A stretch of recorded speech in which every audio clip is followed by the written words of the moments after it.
este programa hablaremos de las enfermedades emergentes y reemergentes.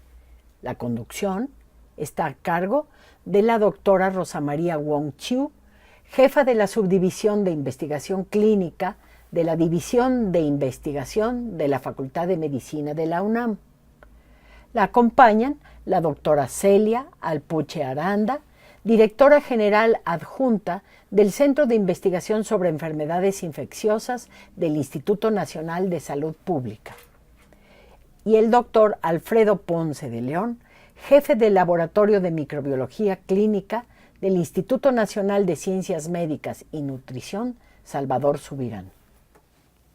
Bienvenidos a Mirador Universitario. El día de hoy vamos a hablar sobre lo que son enfermedades infecciosas emergentes y reemergentes.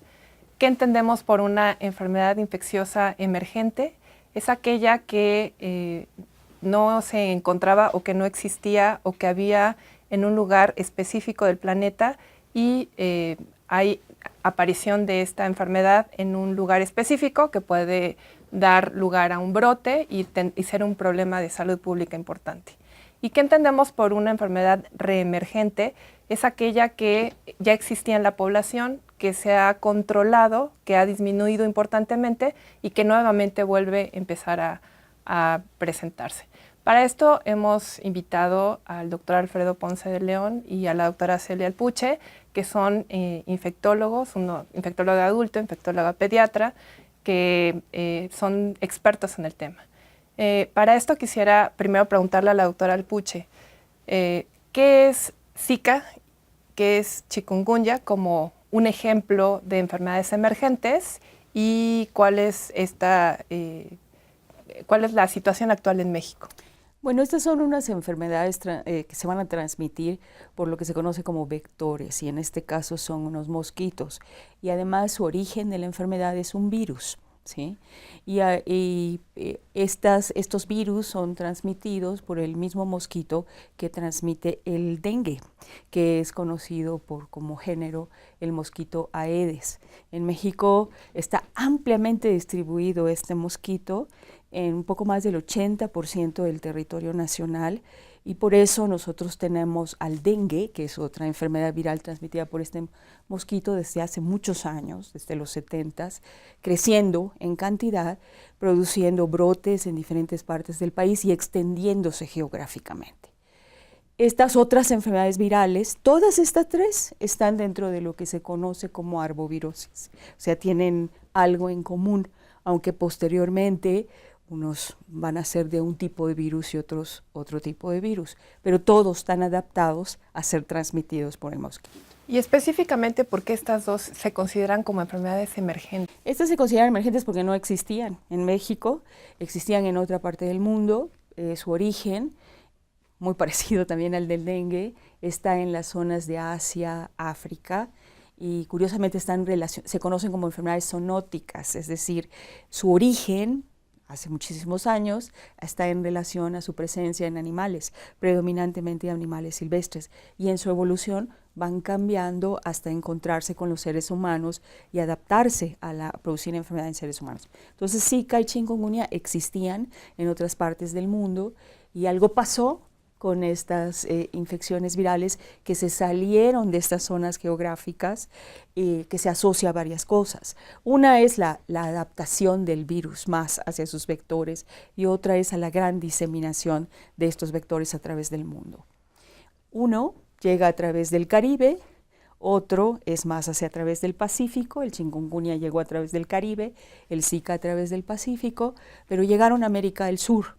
Y de ahí rápidamente se diseminaron por todo el continente americano hasta llegar a México, produciendo grandes epidemias.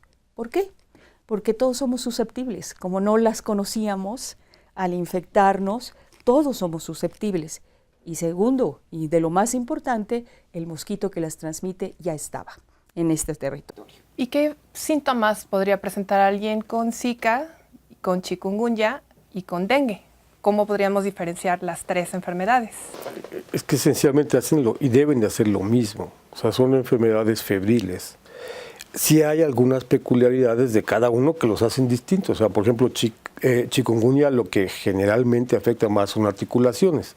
No quiere decir que todos tengan que tener afección articular, es decir, inflamación de las coyunturas, sino probablemente nada más tengan fiebre, se sientan mal.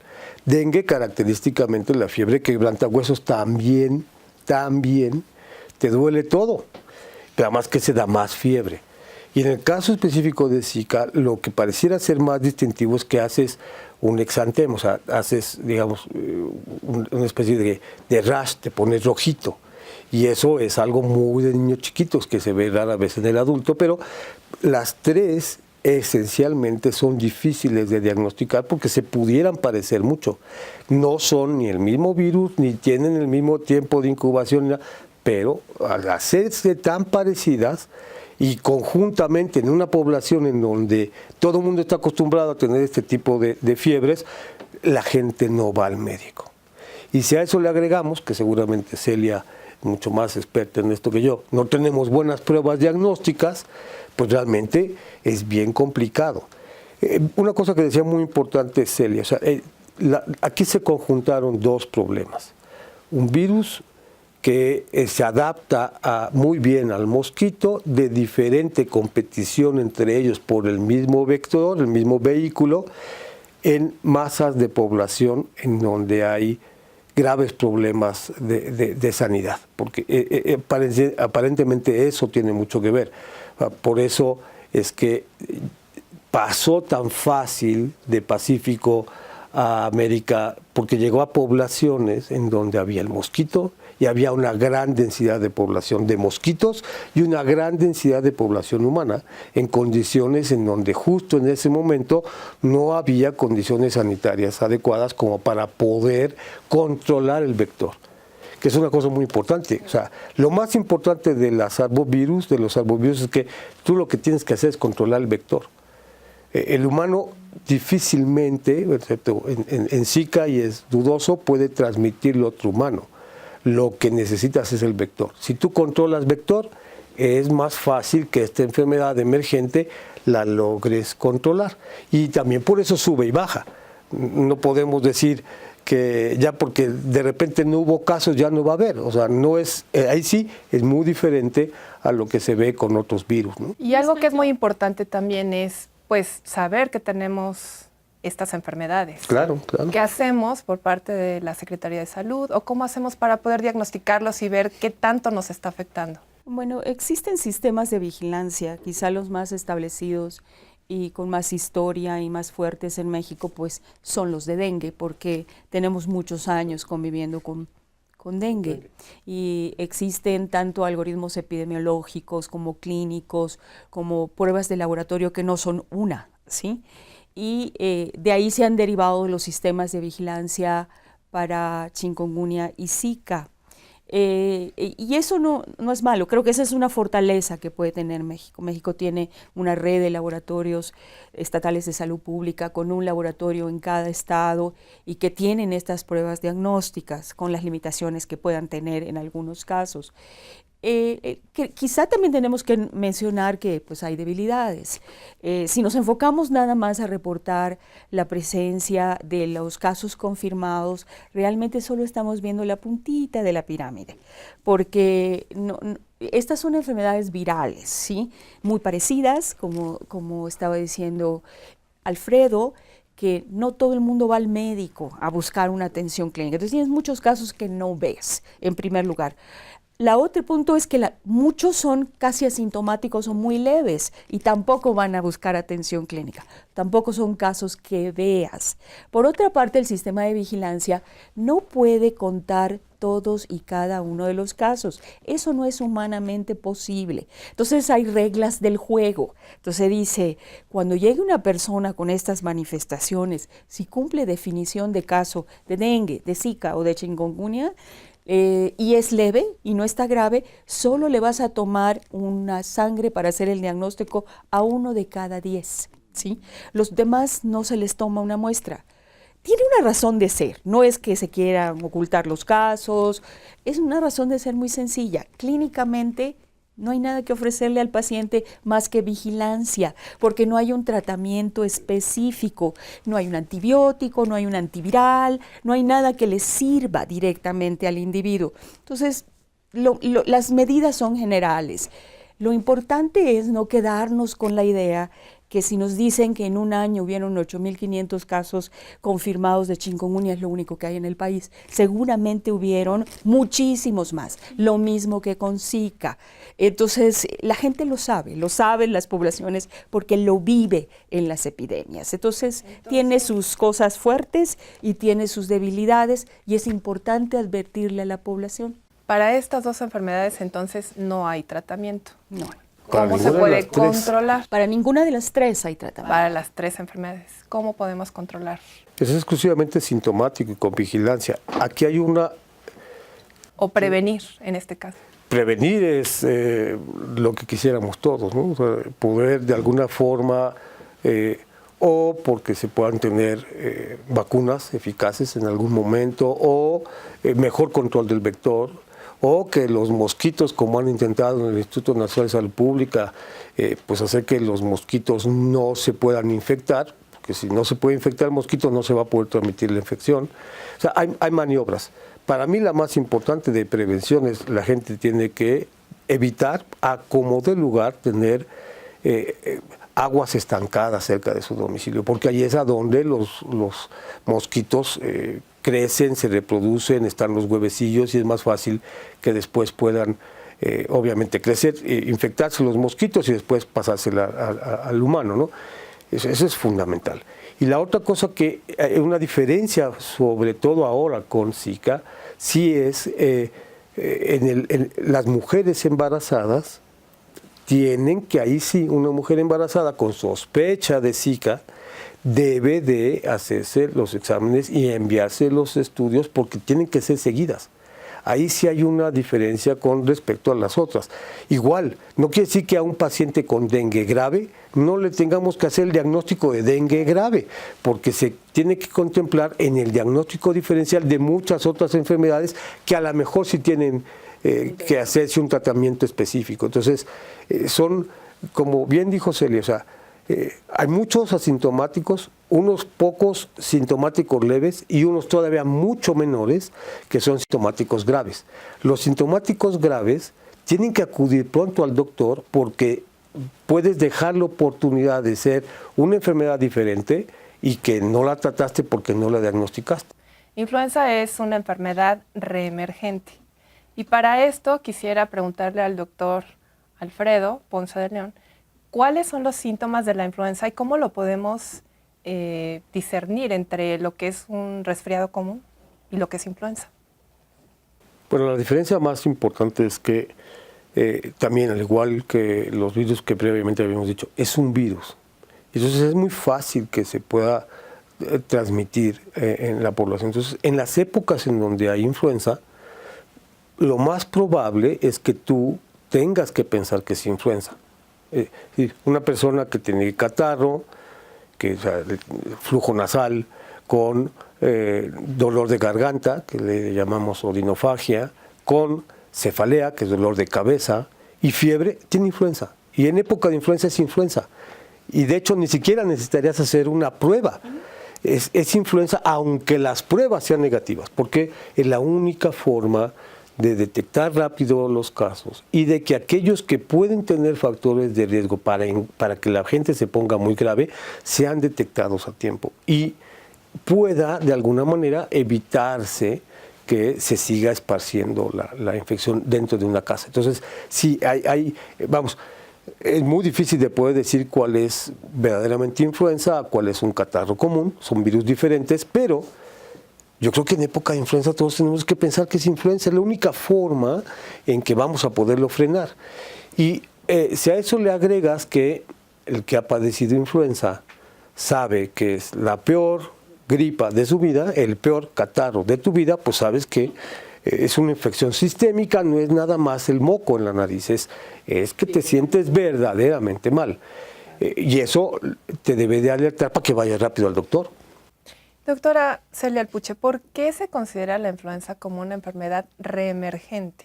Bueno, en realidad es una enfermedad que sabemos que va a ocurrir con cada estación, y en el hemisferio norte se considera de octubre a marzo y en el hemisferio sur en los meses subsecuentes, ¿sí?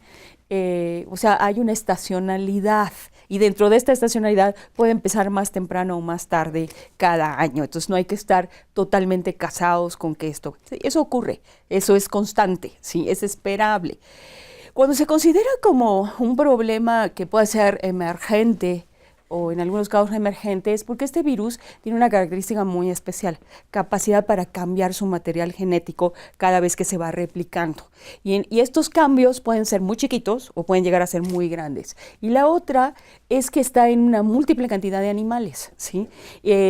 Animales silvestres, animales domésticos, y los cerdos en particular tienen una característica, tienen receptores para diferentes tipos de virus.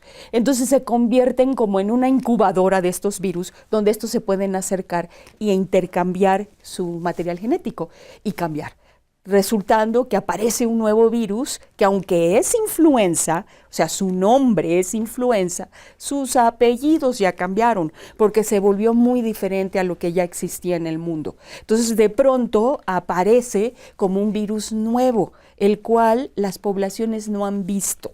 Entonces volvemos a ser todos susceptibles, y eso es cuando se pueden presentar las epidemias que llegan a ser pandemias, porque se van a más de varios continentes, como ocurrió en el 2009 con H1N1. Acerca de eso, doctora Alpuche, la doctora Alpuche es quien hizo el diagnóstico de la pandemia de influenza H1N1 en nuestro país, y quisiera pedirle a la doctora que nos platicara un poquito más acerca de ese hallazgo tan importante, como un ejemplo de cómo podemos hacer nosotros el diagnóstico de un virus que puede ser reemergente y que puede afectar a todo el mundo en este caso. Bueno, yo creo que es muy importante decir que el diagnóstico en realidad lo empezaron a hacer los clínicos. Son los primeros que ven estos casos, los que están recibiendo a los pacientes enfermos.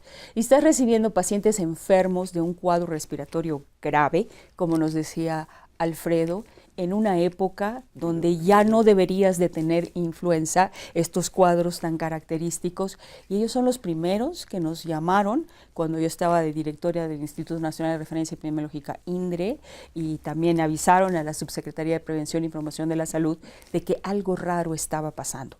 De ahí la importancia del papel de la población y de los profesionales médicos y paramédicos, porque son los primeros en el nivel de contacto en estas situaciones. Ellos lo van a ver, y cualquier sistema de vigilancia puede fallar ante estas nuevas eventualidades no esperado. Entonces ellos fueron los que realmente hicieron el diagnóstico. Y esto fue en la semana del 13 de abril, cuando se empezaron a ver pacientes que estaban muy graves, que no correspondían a la edad, que se ponen graves con infecciones respiratorias como neumonías y que estaban muriendo.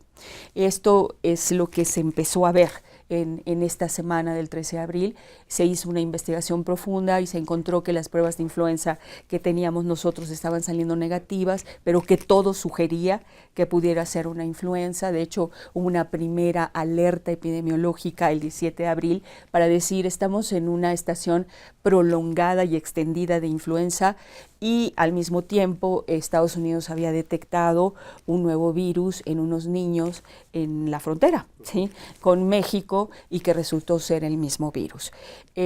Nosotros teníamos cierta preparación para enfrentar influenza a través del plan de pandemia, pero no teníamos toda la infraestructura para poder reconocer un nuevo virus. Independientemente de que existieran grandes tecnologías como en esta universidad, que son muy valiosas, requieres expertos que estén trabajando todos los días con esto para poder detectar un nuevo virus en un tiempo como 24 o 48 horas, que es lo que necesitas para responder.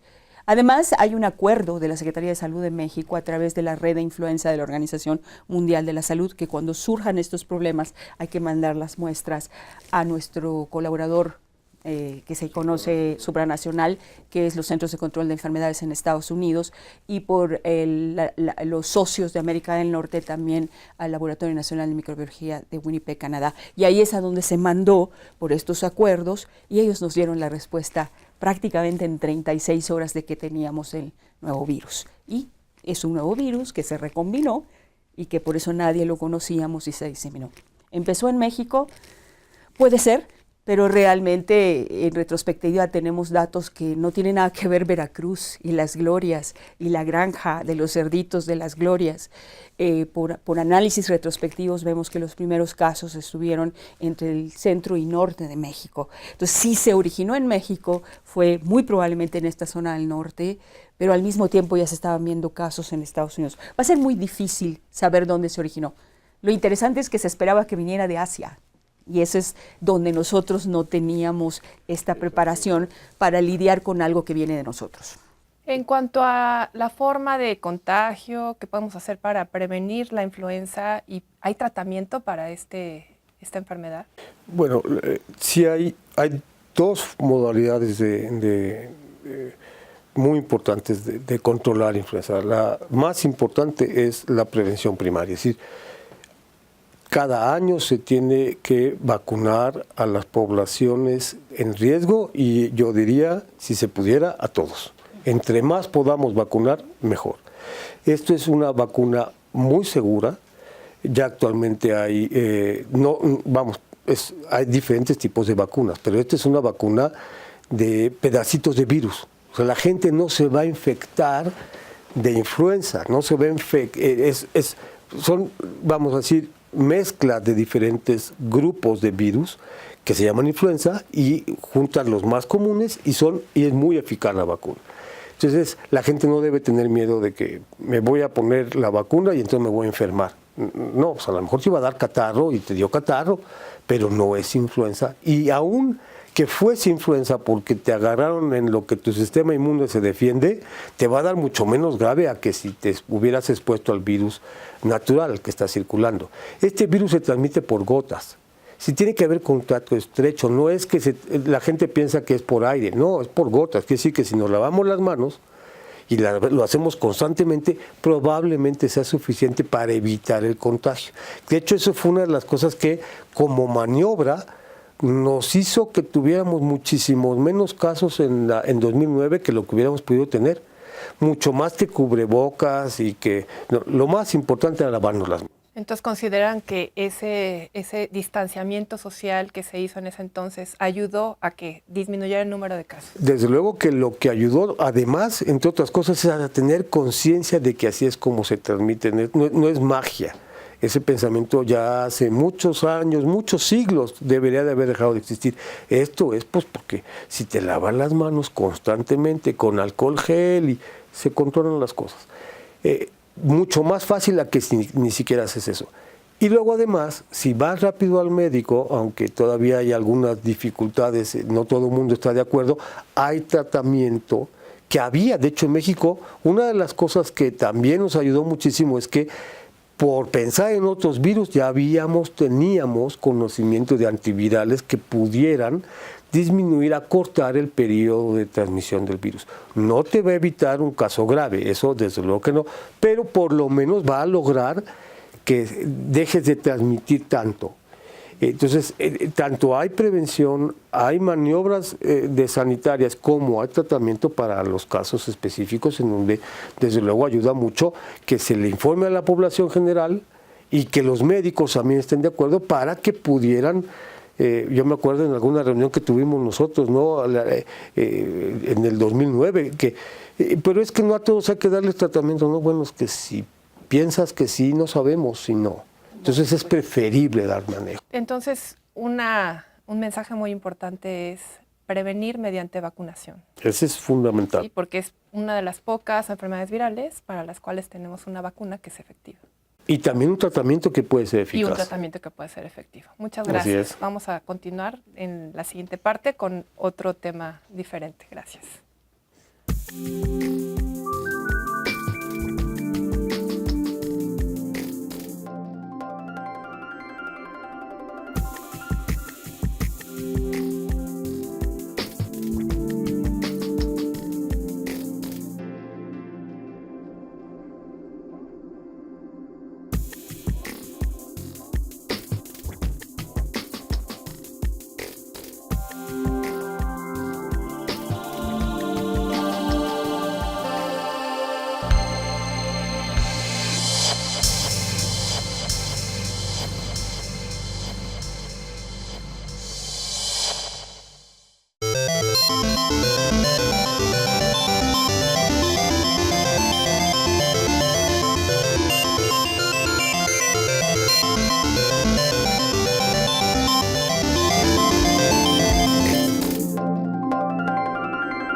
Continuamos ahora con otro tema que es muy importante para la población, que es la resistencia antimicrobiana.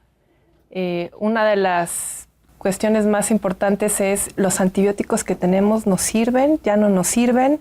¿Cómo es que se hacen las bacterias resistentes?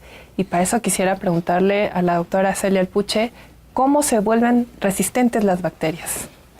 Bueno, las bacterias tienen una gran capacidad de modificar también su material genético. Y la razón de ser de una resistencia bacteriana es que hubo una modificación.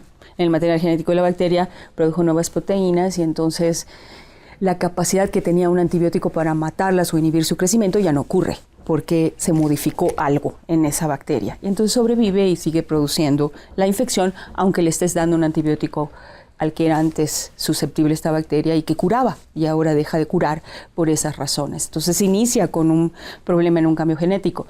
Pero el segundo en realidad es una selección, porque esta modificación ocurre en miles de millones de bacterias que nos cubren por dentro y por fuera.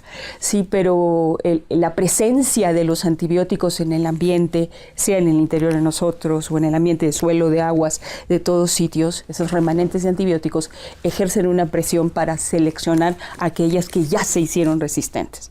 Y después hay un evento que se llama epidemiológico. Si esto llega a una bacteria que es capaz de producir una enfermedad y de transmitirse, entonces la empezamos a ver como un problema clínico. Esos son los 3 eventos que se dicen de una manera muy fácil, pero que están ocurriendo en la naturaleza.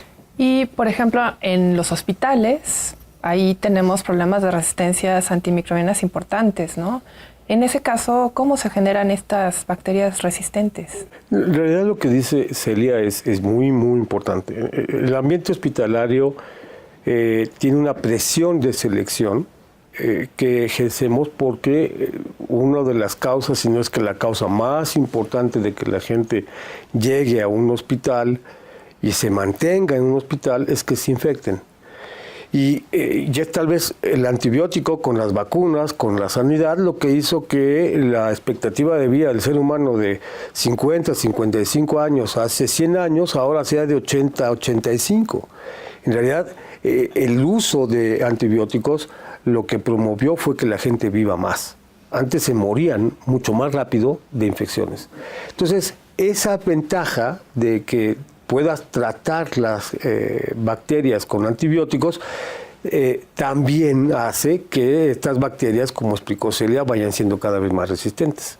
Es un fenómeno ecológico natural. Así es como se tiene que ver a la resistencia bacteriana. Esto va a suceder porque usamos antibióticos, pero sin los antibióticos se moriría la gente. Entonces es un balance el que debe de existir para que, a pesar de la presión de selección, tú no veas clínicamente tanta resistencia y puedas seguir curando a las gentes que se infectan, y que debe de haber nuevas alternativas. Probablemente, si seguimos usando de forma desmedida el antibiótico y seleccionando cada vez más bacterias resistentes, sí, a lo mejor para dentro de 15, 20 años ya no va a haber alternativas de tratamiento antimicrobiano. ¿Y qué es lo que podríamos hacer para poder detectar estas resistencias bacterianas? ¿Y qué papel tendría, porque platicaba algo de esta presión de selección a nivel ecológico? Un ejemplo de esto, tal vez las granjas. ¿Qué papel tiene estas granjas en esta presión de selección? Iniciar por esta segunda parte que tú dices, ¿qué podemos hacer para disminuir la presión de selección? Porque aquí estamos todos, incluyendo la propia población. Existe, la mayor parte del uso de antibióticos en el mundo es en el crecimiento comercial de animales y en la agricultura. O sea, que se usan no solamente para proteger a los animales de no infectarse y no mueran, y eso tiene un impacto en el comercio, se usan como promotores de crecimiento, porque crecen más, tienen más músculo, más proteínas, etcétera, etcétera. Esa es una gran carga que está llegando no solamente a la propia granja, sino que se van los residuos hacia las aguas residuales y de esa manera pueden llegar a muchos sitios. Y se ha visto que inclusive en las plantas de tratamiento los genes de resistencia no desaparecen, sino que todavía persisten y pueden llegar a seguir estando en el ambiente para que cuando se encuentren estas bacterias con esto sigan produciendo resistencia. Es complejo el fenómeno, ¿sí? Entonces, como decía Alfredo, Los antibióticos los tenemos que usar porque son unas drogas fantásticas que curan y salvan vidas. El problema es cuando los usamos innecesariamente o inadecuadamente, porque el otro 10% del uso es el uso clínico en humanos y el otro 10% es el uso clínico en animales, o sea, en mascotas, en el tratamiento de los animales. Entonces, cada vez que usamos un antibiótico sin necesidad, estamos aumentando la presión de selección.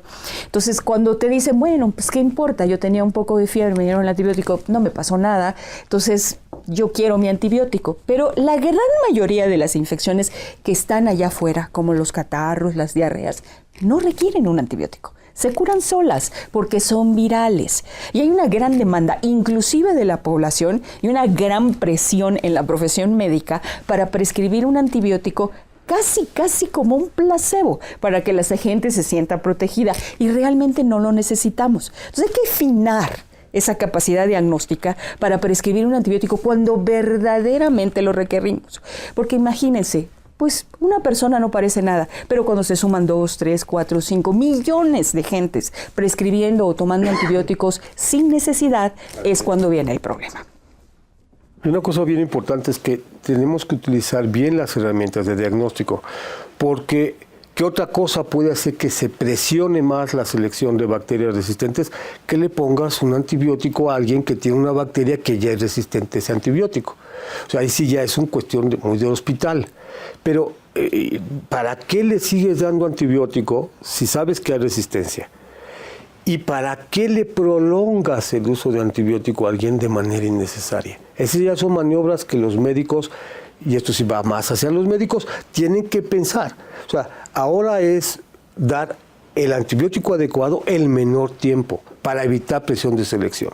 Para eso necesitamos que nuestros laboratorios de microbiología crezcan, mejoren, estén más equipados para que te puedan decir de una manera mucho más oportuna: este antibiótico sí te va a servir, este antibiótico no te va a servir, o buscas otro que sí te sirva, o al contrario, frena ese que estás dando, intenta ver si necesita el paciente controlar la infección de otra manera, lavándote las manos, haciendo que el paciente se lave con jabones especiales, etcétera. Todas esas maniobras en su conjunto probablemente nos ayuden a que se tarde más en presentar el fenómeno de la resistencia. Y finalmente también, muy importante, el fenómeno de la resistencia ya lo estamos empezando a trasladar de los hospitales a la comunidad. Y entonces ya no es nada más que haya más bichos peligrosos dentro de un hospital, si eso es cierto.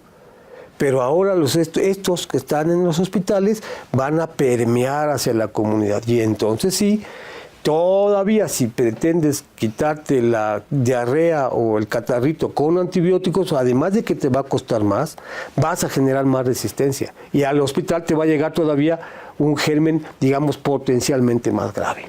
Y precisamente respecto a eso, ¿qué tan importante o qué tan frecuente es la resistencia antimicrobiana, por ejemplo, en la comunidad?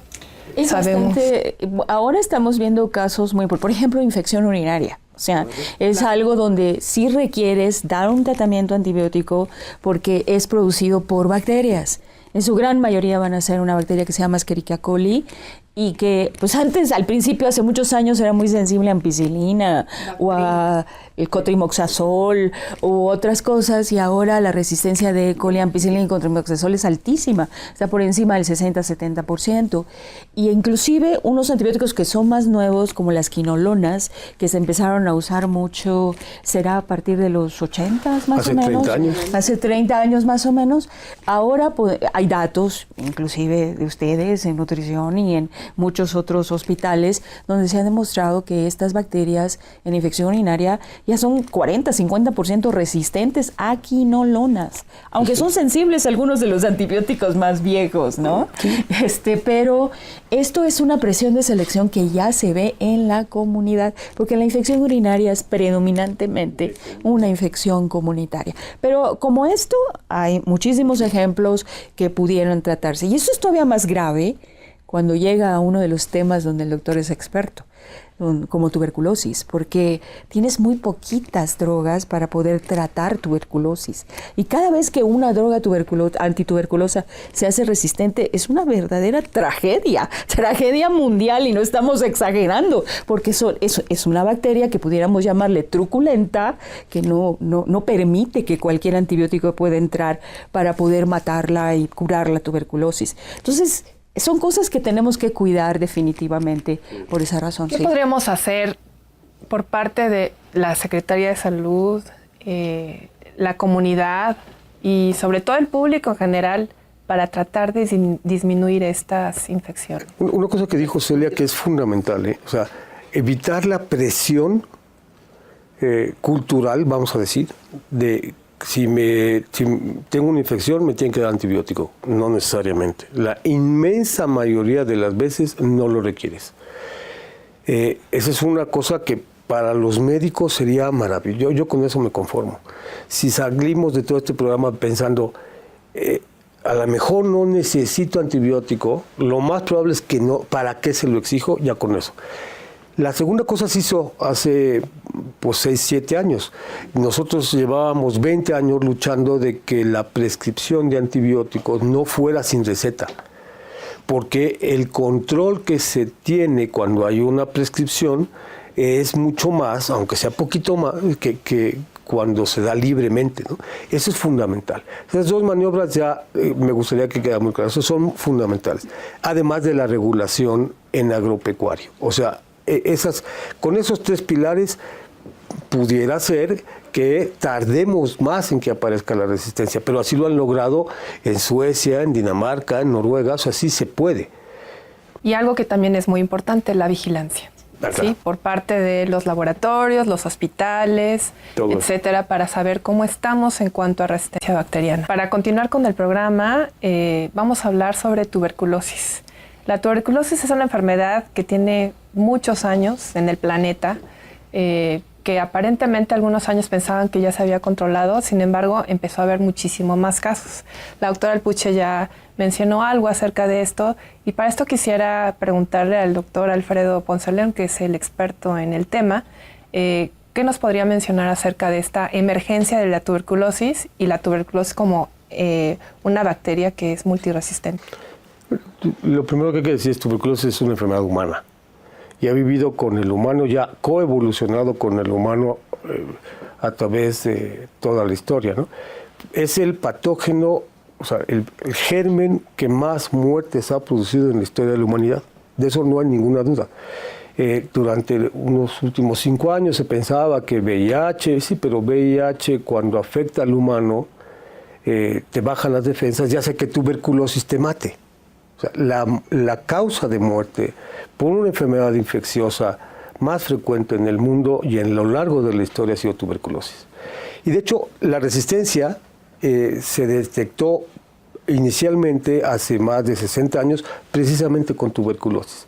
Porque te diste cuenta que cuando das un tratamiento antimicrobiano contra tuberculosis, en 3 semanas se hace resistente si tú no haces una combinación de fármacos para poder controlar la enfermedad. El punto más importante de la tuberculosis es que se transmite, sí, por la vía aérea. Las personas que sufren de tuberculosis tienen tos, pero es una tos que lleva más de 2 semanas, asociada a fiebre, asociada a baja de peso, asociada a flema, y estas cosas hacen que la gente tenga que ir a hacerse un examen. En los países como el nuestro, la base del diagnóstico está en la detección de los casos activos de tuberculosis, que son los que se pueden transmitir. Pero ¿qué es lo interesante de tuberculosis? Si tú le das el tratamiento adecuado a la tuberculosis, curas 95% de los casos. Y en 3 o 4 semanas dejas de transmitirlo a tu familia. Por eso es que es tan importante que se haga un buen diagnóstico y se dé el tratamiento bien. ¿Cómo es bien? Bien es estrictamente supervisado, con 4 fármacos durante 2 meses y durante otros 4 meses con 2 fármacos.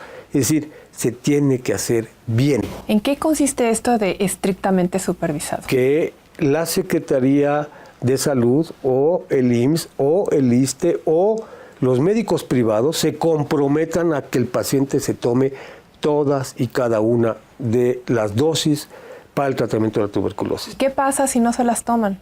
Depende mucho más del sistema de salud que del paciente, porque siempre echamos la culpa al paciente, se dejó de tomar la medicina. Claro, pues porque se le quitan los síntomas, no tiene nada, pero ¿qué pasa? No, es que se sabe a diablos, o sea, digo, es horrible, pobre gente, ¿no?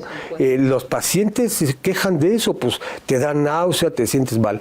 Pero si se te dice, mira, es por tu bien, tienes que seguirlo haciendo, y se hace, se cumple. ¿Qué sucede si tú dejas de tomar tratamiento contra la tuberculosis por más de 3 semanas consecutivas? Porque quiero que la gente se quede muy claro. No es que me falló una pastillita, es que me falló un periodo de tiempo entre 3 y 4 semanas. ¿Qué es lo que pasa? Si la tuberculosis se hace resistente, no se cura. Con fármacos habituales de manejo de tuberculosis no se puede curar. Necesitas fármacos adicionales. Y esos fármacos adicionales que no están tan fácilmente disponibles y 2 son más tóxicos, sí tienen que ser manejados por no solamente especialistas, sino súper especialistas en tuberculosis. Porque si empiezas a darle a estos ya de por sí gérmenes resistentes un fármaco por acá, otro fármaco por allá, y eso es lo que hemos pasado los últimos 5 años de nuestra vida, tratando de decirle a la gente, eso no va. Tienes que ver cuál es el tratamiento adecuado. Tienes que dar un tratamiento adecuado porque no solamente fallan, la mitad de las personas con este tipo de tuberculosis se mueren, sino que el otro 50% que sobreviven, lo más probable es que tengan un germen todavía más resistente.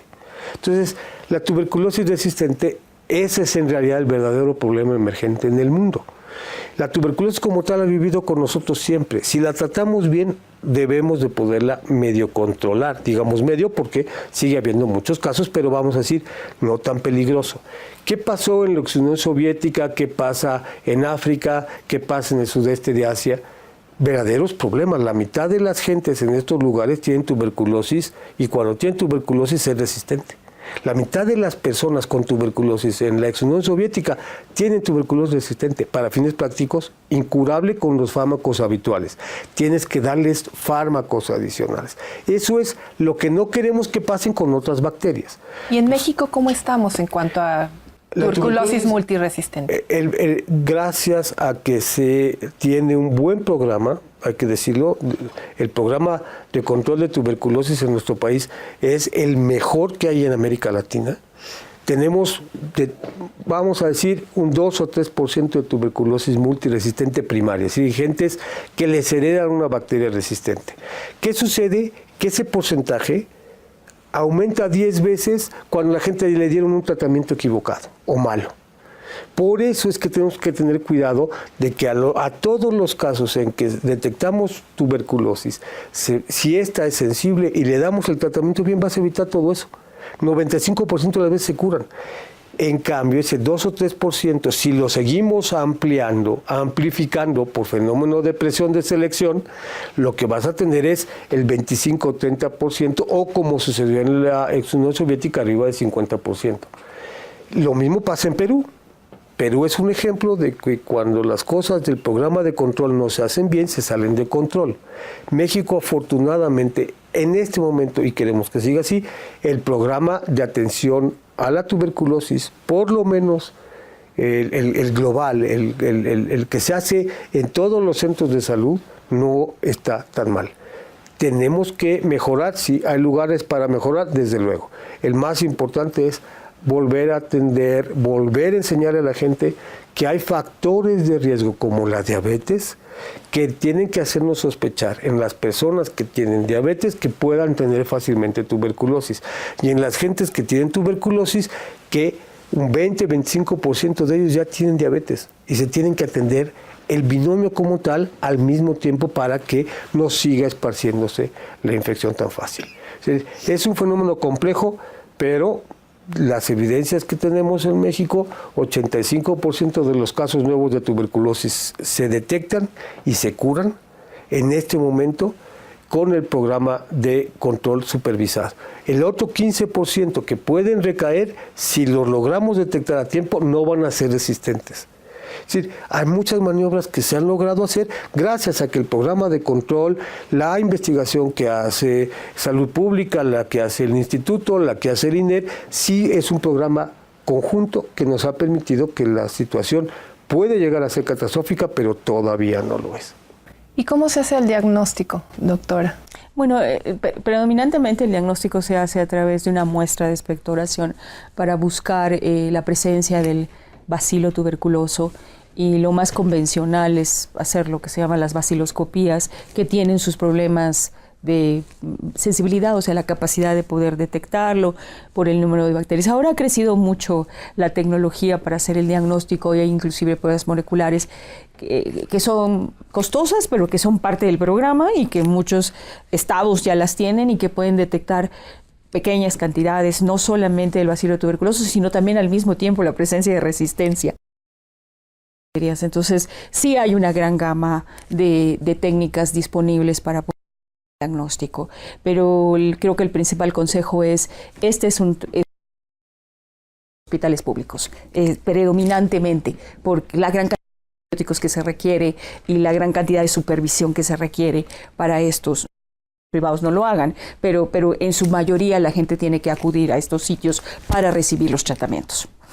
Entonces, algo muy importante es seguir el tratamiento a pesar de lo que sea, tener un tratamiento supervisado para que no se desarrolle esta resistencia bacteriana. Bueno, pues con esto quisiera pasar ahora a las conclusiones. Quisiera darle primero la palabra a la doctora Celia Alpuche sobre qué pudiéramos concluir sobre enfermedades infecciosas emergentes y reemergentes y qué le querría decir a la población. Yo lo primero que quiero decir a la población que es verdad que vivimos una transición epidemiológica en México, como en muchos países desarrollados y los en vías de desarrollo como nosotros, que la población envejeció, como decía Alfredo, y que las enfermedades prioritarias parecen ser otras, las crónico-degenerativas, diabetes, obesidad, pero que las enfermedades infecciosas no se han ido, porque nada más cambian de perfil y acompañan a estas enfermedades crónicas. La mayoría de estas personas con enfermedades crónicas mueren en los hospitales asociados a una infección.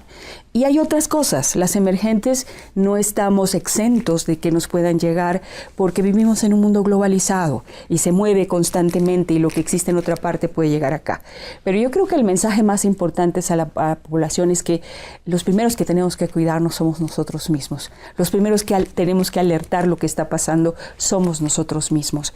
Y los médicos y el personal médico y paramédico de primer contacto, más que cualquier sofisticado sistema de vigilancia, son los primeros que van a detectar estas, porque son los que ven a los pacientes o los que sienten la sintomatología y dependemos mucho de ellos para poder detectar a tiempo estas cosas.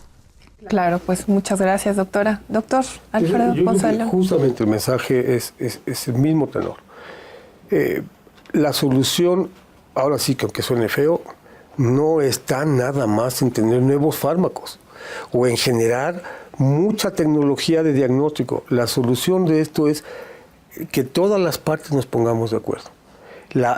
Tanto la población que nos avise, o sea, una población que no va al doctor, pues no vamos a poder diagnosticar nosotros las cosas que si no van a tiempo, llegan muy tarde. Nosotros porque tampoco debemos de hacernos de la vista gorda cuando estamos viendo problemas graves. Y que la falta de preparación del médico en el reconocimiento también es igual de grave. Tenemos que hacer un esfuerzo para pensar en que hay cosas muy sofisticadas, sí, pero hay otras que son muy sencillas y que esas cosas muy sencillas pueden traer como consecuencia cosas mucho más graves, ¿no? Entonces, esto es un conjunto, son la comunidad, somos los médicos, las instituciones de salud pública, las universidades las que tenemos que hacer que este mensaje permee a todos los niveles. No estamos tan mal, que no quiere decir que estemos bien. Bueno, pues muchas gracias. Les agradezco mucho por sus comentarios, por participar en este programa y pues me despido. Muchas gracias por su atención. Gracias. Gracias.